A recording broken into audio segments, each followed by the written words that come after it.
What's going on? It's Michael. Yo, welcome to Comics on Canes. I am so excited. And thank you for all the love. Please hit that subscribe, like button. You guys are crushing it.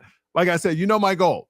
By the beginning of not this year, but next year when Miami opens up in Utah, I want to have one of the biggest podcasts and I want to throw the biggest party in Las Vegas because I live here. And media superstar extraordinaire, Geo Milian, you better be there too for my party. I will be there. So, I mean, lots to talk about. I'm sure your phone is blowing up. So this is going to be a quick podcast, quick 30 minutes, but I want to get your take on a couple things before we jump into the portal news here. Shedeur Sanders is sliding in NFL mock draft, right? He's sliding. I felt ever since he started making those videos with Cam Ward, and I even said this on the podcast a long time ago, when he started making videos with Cam Ward throwing with the coach, I was like, that's a big mistake because you could see the difference between the two quarterbacks, the velocity, the alpha, who the alpha was in the room. He like Shedeur didn't look good standing next to Cam at all. Do you think that was a mistake? I think possibly, yes. Yeah, obviously watching the videos with the two of them, you notice more pop with Cam, more zip, whichever term you want to attach to it. I think Shedeur is a good player in his own right. Just again, you know what NFL teams are looking for, the size, the traits, what can and can't you do and whatnot. I don't think it was necessarily wise. I do think sometimes he gets a little bit of backlash media-wise, just national media, because of who his dad is and all the notoriety and like all the extra eyes on everything. I still think he goes top 10 though. Really? Okay. I'm excited to see, man. I know we know Cam Ward's going number one though, so that's all that matters. I think you'll see Shedeur suiting up for the Saints next year. Okay. Jay Lucas, I mean, this dude's on a roll. Let's talk about it. Oh, let's talk about it. Landed a 5-star recruit just this past week, in Shelton Henderson. Shelton ended up getting granted his release from his NLI with Duke. The connection there between both him and Coach Jay Lucas, both went to the same high school. Lucas has a very good, how would I put it, pulse on things that are happening in the AAU scene as well in basketball. So just exciting times for Miami basketball in general. I know people were really down with how things ended with Coach L and whatnot, and especially coming off an Elite Eight and a Final Four, everything to kind of collapse after that. But there's a lot of excitement around the program right now. They still have about like 5 targets that are kind of floating around in the transfer portal right now. They're still going after. They're going after an international guy as well, who's a draft prospect in SAR. There's a lot of exciting things. And they have another top 50 recruit that'll be on campus this weekend as well. So there's just a lot going on. He's killing it. You know what made it stand out to me? After he got Shelton from Houston, Bel Air, Houston, I lived in Houston, so we played against that high school back in the day. But what stood out to me is how many Duke people on the timeline weren't hating. They were actually showing Jay a lot of love, which means they really respected him at Duke, and they really were genuinely happy, because usually fans will dog you, but their fans were coming to the timeline and saying, hey, we hate you took a player, but man, good for you. Yeah. Look, it's the day and age in college basketball now where guys are moving up. They want to land at their own spot. Jay saw a tremendous opportunity here at Miami. He has a lot of backing and support behind him from a compensation aspect, especially in the NIL arena. Miami's going to do very well in that part of things. Obviously, I want to see how things come together. You're basically bringing in an entire new team next season, new coach and everything. You got to see how it all comes together. But at least from a talent acquisition standpoint, I love what they're doing, and they're not done yet. All right, so let's jump into Miami Hurricanes football. That's why everybody's here. I want to start with the portal first. AJ Hulsey is in town. He's from Houston as well. Was at U of H, a strong safety. I heard he's actually meeting this minute with Miami Hurricane staff. Where are we at with this? Yeah, so it's not an actual visit that's taking place on Miami's campus. The coach is going to go out to see him. Cristobal, Etheridge, and Harris, the expected guys to go out there and see him today. He has no planned visits yet. I've heard some chatter that some programs that are also interested in him, the usual suspects like Tennessee, I know Texas in the mix there, LSU, a couple of those programs also expressing some interest. I will share this. I shared it on X already once the news broke, but I was talking about this guy on the last couple of shows with Monty on Who Wants Smoke. And then ironically enough, he ends up hitting the portal. I think he checks a lot of boxes for Miami in terms of what they're looking for to add as a safety. There's some other guys they're in contact with as well, but he's obviously the biggest name right now because of the big need at safety. I think there's a chance maybe you might see another big safety enter the transfer portal. We'll see. There's a little bit of chatter about that. But again, it's that time of year where you hear a lot of things, but you have to wait until it really materializes that guys actually hop into the portal. Can you say the chatter that you're hearing or no? I can't say the name, unfortunately. Okay. I can say, though, that there is some talks about potentially a defensive tackle that may enter the transfer portal soon as well, that Miami would obviously express interest in. But again, like I said, until those things actually materialize, it's kind of just a nothing burger till that point. And well, let me ask you this then, since we don't know the chatter on the other safety or the other defensive back that could be coming out, do you think AJ is better than this other defensive back, or are they equal? I think AJ is one of the 5 best safeties in the country returning to college football next year. I know there was some concerns about like how much hype he was getting for this upcoming NFL draft, which is why he ended up returning to college football. Still a very productive player. He's had nearly 270 tackles. He started almost every single game in his career to this point. He's moved up like every single stop. Basically, he started off at New Mexico State, wasn't a big-time recruit, was a freshman All-American there, then went to Houston, became a first-team All-Big 12 last season, and he was, I think it was either honorable mention or third-team All-American last season too. So you're talking about a guy that is playing at All-American caliber level and the potential prospects to add him to your roster at Miami. I think Miami is in a really good position going into it. We'll see everything that they iron out with him, but I just think it makes sense for both sides. A lot of sense, especially. And Zach Etheridge was his past coach, correct? Yes, Zach Etheridge was his coach last season at Houston. And even before that, when he first entered the transfer portal from New Mexico State before going to Houston, Miami had a lot of interest in him back then. So there's some ongoing dialogue there that dates back probably about past 2 years now. Okay. All right. Receiver Pena. I mean, the love-hate relationship with Pena in Miami is crazy. Good fit, not a good fit. Where on the fence do you stand on this? I think he's a good fit. I don't think he's necessarily per se this massive game-breaking receiver that maybe some people are making it out to be, the player that he is, but I still think he's a really good player. Obviously, the concerns, multiple injuries over the past few years prior to his breakout season last year with the Syracuse Orange. But I think the most interesting aspect is just Texas Tech kind of fading away in that recruitment, Penn State getting a lot of buzz, UCLA and USC kind of fighting there for a visit. He's expected to arrive in Miami. I believe it was supposed to be Friday that he'll be down here. So just got to let it play out. I know Miami's really interested. That's no secret or anything. Just got to let the visit play out. Which one would they take if they had to choose one, Pena or Marion? I think you it would choose one. I think it would be Pena, but Miami's in the market to take at minimum 2. They absolutely want to take 2. Now, getting up to 3 is just we'll see. But I think 2 could be a very realistic number that you see.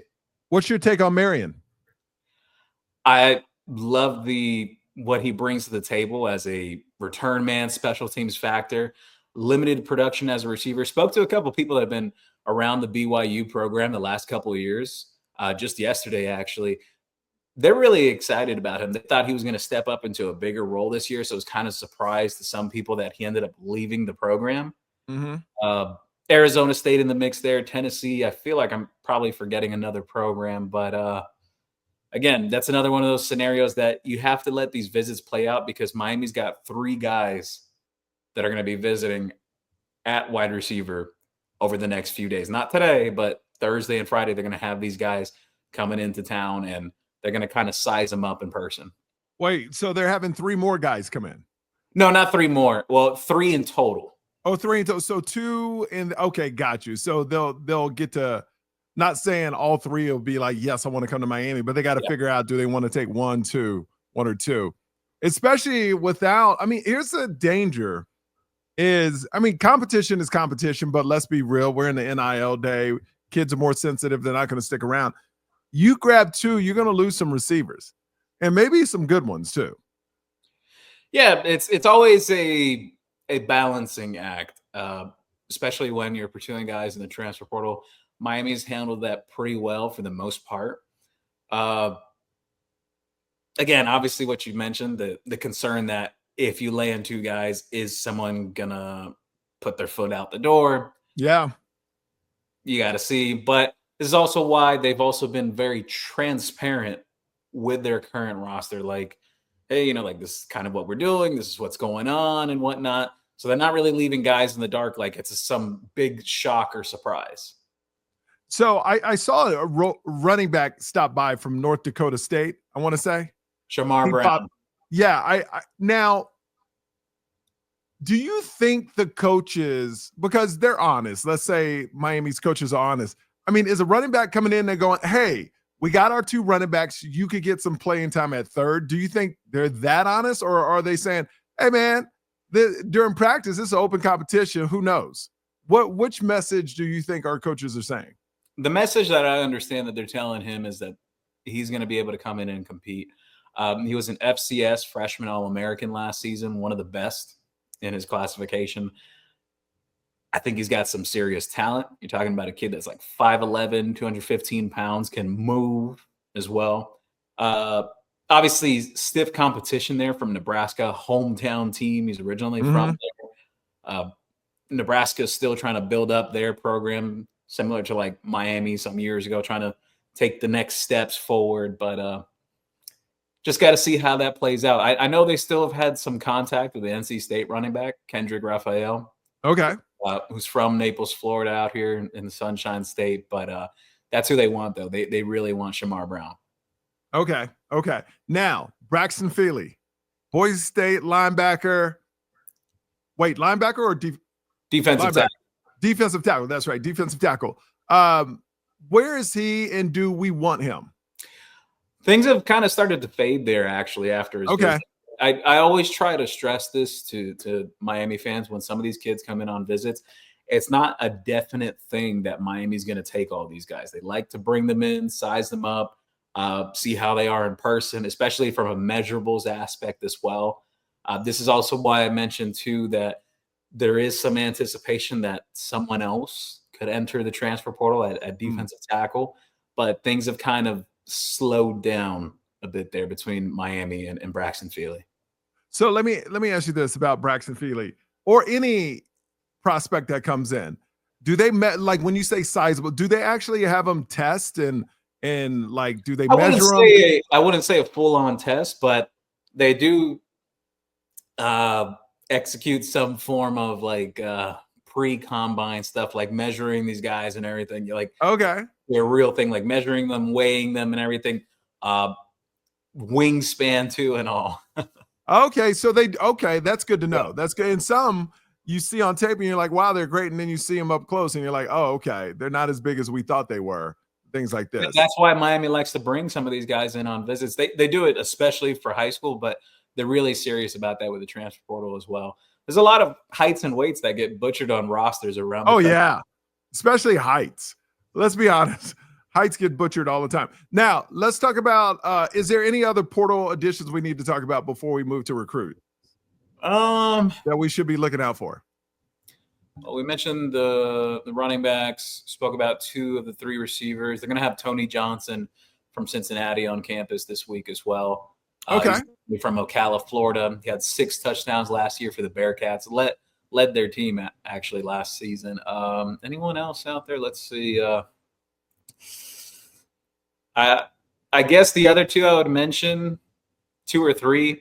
Yeah, please. You have 2 younger safeties, Noah King, who just visited. He's going to take a round of visits to a couple of Big Ten teams before making his decision. 6'2", 200 pounds.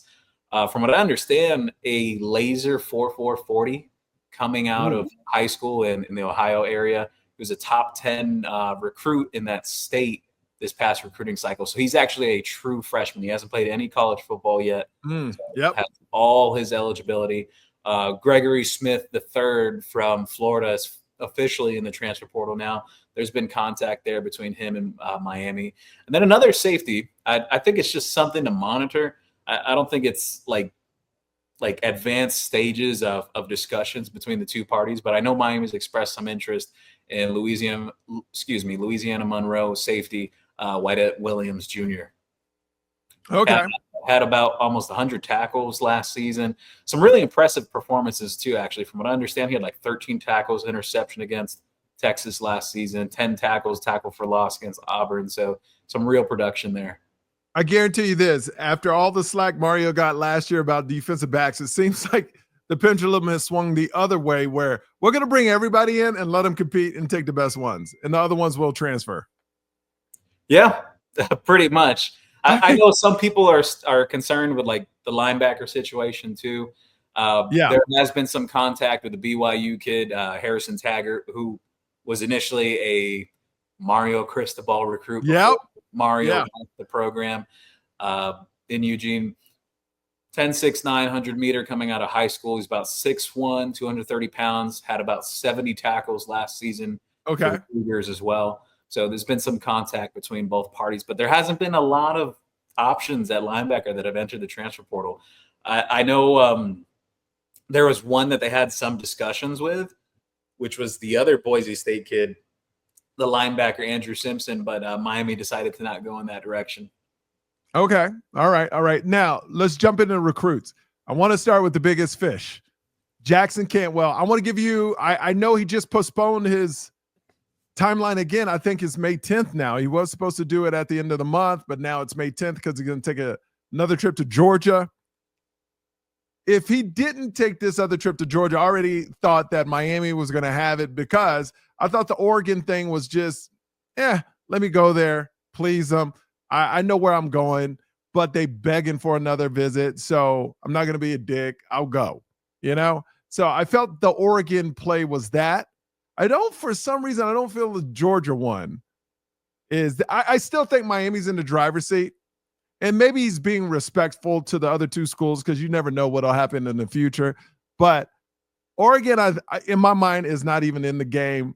The only one I worry about is Georgia, but this is my opinion. I'm not on the ear to the ground like you, but I feel just Miami with Mario and Mirabal is just so far ahead. If you want to be an offensive line, it's hard to catch up with that unless you care about crowd size and that type of thing. But if you care about the work and going to the NFL, being an offensive lineman, Miami is the place. What's your take? Yeah, I think Oregon has been really trying to push that factor that of their track program and whatnot, which is one of the most elite collegiate track programs around the country. The kid wants to play football. He knows that. He knows his future is in football. He doesn't necessarily per se want to be an Olympian like his parents. Yeah. But Miami's also got some aspects like that in favor of them. The track director has had a long-standing relationship with both parents, Amy Dean. Miami with Mario Cristobal and Alex Mirabal, that offensive line coaching duo.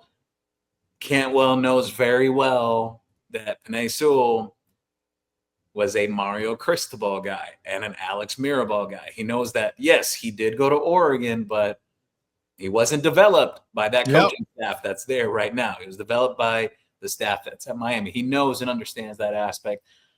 I am a little bit concerned with Georgia. As I mentioned, the week of the spring game, when there was a lot of expectation that he was going to shut it down by the weekend, Miami was feeling really good. There was some confidence on that side. They're still confident throughout this whole extended process right now.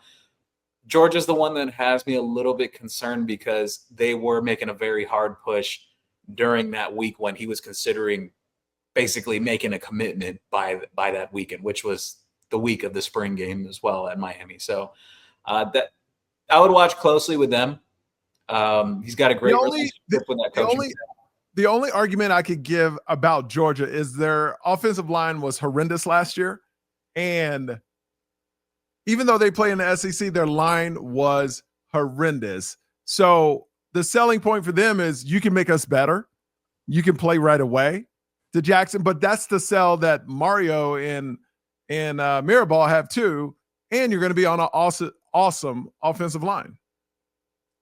Yeah, I think both programs have good selling points. Georgia, especially with the winning pedigree.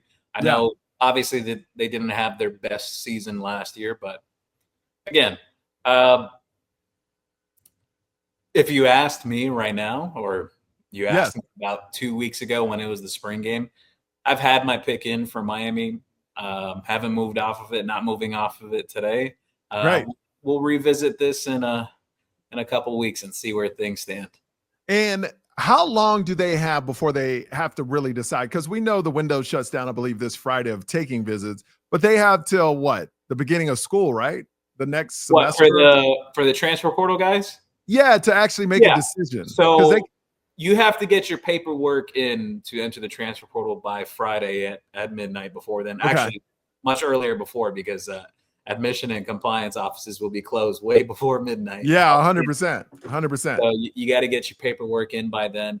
You'll still continue to see names popping up in the transfer portal through Saturday, Sunday, and Monday, just with the processing time, about 48 hours for guys' names to pop up in the transfer portal officially. So, but how long do they? Could be some surprises out there. Yeah, I know I've seen this the last few transfer portal cycles, whether it's winter or spring. There's some guys who just hop in right there at the very end, just like a surprise. Hey, I'm entering. So let me ask you this: when do they have to decide what school they go to? They have to turn in paperwork for whatever school. Yeah. So before the new semester, I mean, before school. That's determined by the enrollment dates of each school. I know Miami has a summer session A and a summer session B. One of those being that guys arrive sometime in, I think it's near the end of May when they start arriving, or mid-May or end of May, somewhere around there, like May 15th through the 22nd, somewhere around there it's usually been. And then other guys started arriving for summer session B, which is late June. Okay. So they have some time, even if after they take the visits, they can wait like a couple weeks, 3. Oh, yes. Yeah. Some of these guys can take as much time as they really want. I know at least for transfer guys, they'll probably want to be in there like as soon as possible, though. Yeah, so 100%. We'll start seeing a lot more movement over the next couple weeks. All right, let's talk about Cooper, Derek Cooper. Where are we at with him? I still like Miami. Okay. Look, I'll put it this way. His mother's been on campus multiple times, even when he has not been out there. He's visited multiple times for game day visits, unofficial visits on campus. He spent the most of his time around Miami. I know people are concerned with Georgia, Ohio State. I know some people may jump out and say, well, damn, like, why are you so confident or whatever? I like how Miami has handled his recruitment. I've seen it up close. I've had the chance to talk with the kid. I just think it's one of those guys this year that they're not going to allow him to get away. They're going to do whatever they can to land him. And especially because knowing what the state is of that running back room, that you're very low on numbers. It's possible Mark Fletcher leaves after this year. If he has a good year, stays healthy, you got to continue adding numbers to that room. And there's opportunity there for him at Miami. He can play right away. What other recruit do you have your eye on right now? I'd say a couple guys like Chauncey Kennan out of Booker High School, Sarasota, Florida. Sam Shields' nephew, actually, related to each other. I like how Miami has basically positioned themselves after the spring game. They're in a really good spot with him. Malik Morris from Lakeland, Florida. I'm a little wary about that one, though, because of the area, Polk County. Miami hasn't done well there traditionally, historically, whatever you want to call it. And a couple other guys I'm eyeing as well. Devin Jackson from First Academy out of Orlando, Florida. He ended up decommitting from the Gators. Miami, they had him on campus twice in March. He'll be back again soon for an official visit. Really like how they're trending there. And especially from a measurable standpoint and production, wow. 6'2", 192 pounds, ran a verified 4.52 40. Checks all the boxes in terms of what they're looking for at safety. I'll tell you this, Mike, if you pay attention closely to recruiting trends, they're looking for certain body types at linebacker and safety. Your linebackers, guys that are 6'2", 6'3", and above. Safeties, 6'1", 6'2", guys with length and speed and range. Zaquan Patterson taking a trip to Florida. What do you know about that? Yeah, they're considered the favorite to land him, actually. I know he's going to go visit Lane Kiffin at Ole Miss as well. I know that's one of the other programs he's interested in. But Florida is considered the favorite to land him. Look, things just didn't work out between him and Miami. Like I mentioned, I think I mentioned on the last podcast here that I was on that, it's just a culture thing that there's only certain things you can and can't allow with guys on the team. And once it reaches a certain breaking point, you got to make a decision and say, hey, it's probably best that you move on from here. Where are we at with Emory Williams? I haven't heard anything. It's like off the radar. Is he staying? Is he going? I know he still has like 2 days to jump into the portal, but I would expect that news today or tomorrow because it takes time for the paperwork to go through too. Yeah. So is he a lock? Is he in? We'll see. I know everyone saw that report that came out the day after the spring game, and rightfully so. A lot of these guys they're testing their market. They're seeing what teams may be interested, what can be their options, what can't be. Best terms I could basically put it in is it's really ultimately up to the kid what he decides. He knows what his role is this year. Very likely quarterback 2 this upcoming season. Would like to have experience behind Beck for someone to be the number 2 guy. Obviously, Luke Nickel really coming on at the end of spring helps Miami in that aspect. But again, some of these kids, they want to play. Your eligibility clock is always ticking. You only have X amount of years to play. So if the kid decides to enter, well, then he decides to enter, and Miami will have to look at a quarterback. But let me ask you, have you heard any rumblings of any teams that are interested in him? FIU. Okay. And I think it's a program that makes a lot of sense for him because there's multiple coaches there that were just coaching with Miami last year. In the last couple of years, there's a lot of familiarity there. That's really the only one that I've heard like potential rumors about, like if he were to leave a program that would possibly be interested. But then again, at the same time, there's no guarantee that he gets a starting job there either because they have Keon Jenkins, who used to play at Miami Central. Yes. For some reason, I could see Emory being a great quarterback for like Rhett Lashley. But I know they got a great quarterback right now as well. And they got Tyler Van Dyke out there. So we'll see. We'll see how all that shakes out. Anything else we need to know before you go, Geo? That's about it. Things will be quiet today on Wednesday. At least in terms of like news for Miami. Don't really anticipate anything big right now. It'll pick back up Thursday and Friday. You'll have visitors on campus and whatnot. And then portal closing. I do just naturally, the way these things have always gone, whether it's winter or spring, there's always a surprise or two that ends up putting their name into the transfer portal from whichever program. So I think we'll see a surprise or two. I see that. I see that look in your eye. It's almost, when you say something like that, it's confirmed. It's 100% that this probably is going to happen. Somebody's going to. I wouldn't say 100%, but 75. Leaning towards the side of that. There could be some names that enter, but I just like I said earlier, I don't want to hedge my bets or anything like that, or be on the hedges, but these things, sometimes it's a nothing burger. Guys are just testing their market, speaking to their agents.